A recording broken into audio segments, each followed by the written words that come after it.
Let's look at Genesis chapter 1.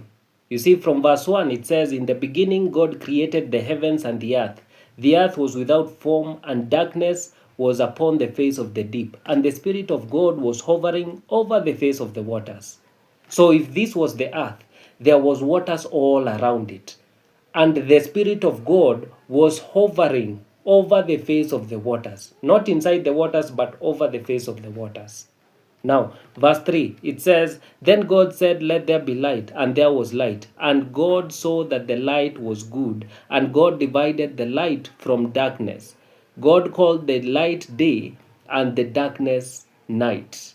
So evening and morning were the first day. So this was the first day.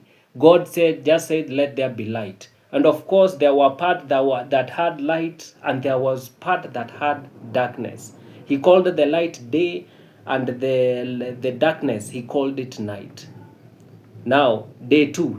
Day 2, it says, "Then God said, Let there be a firmament in the midst of the waters, and let it divide the waters from the waters. And thus God made the firmament, and divided the waters which were under the firmament from the waters which were above the firmament." Now this means, remember, the earth had waters all around it, and now we have light.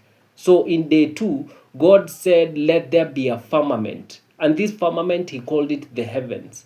So this firmament divided the waters that are the waters, so that there can be waters above the firmament and the waters below the firmament. Now these waters below the firmament, in day 3, is where he says, "Let the waters under the firmament gather together," and he called it the sea, "and let the earth appear." And this is now where the trees and the herbs and all that, they grew on the earth. Now on day 4, this is now where God creates the sun and the moon.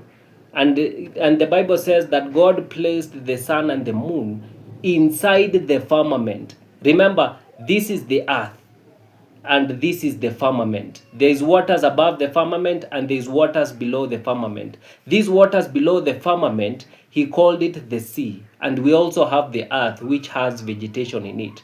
So this sun and the moon, the Bible says that he placed them inside the firmament. And then on day 5, God says that let the sea abound with living creatures. The fish, they were created on day 5.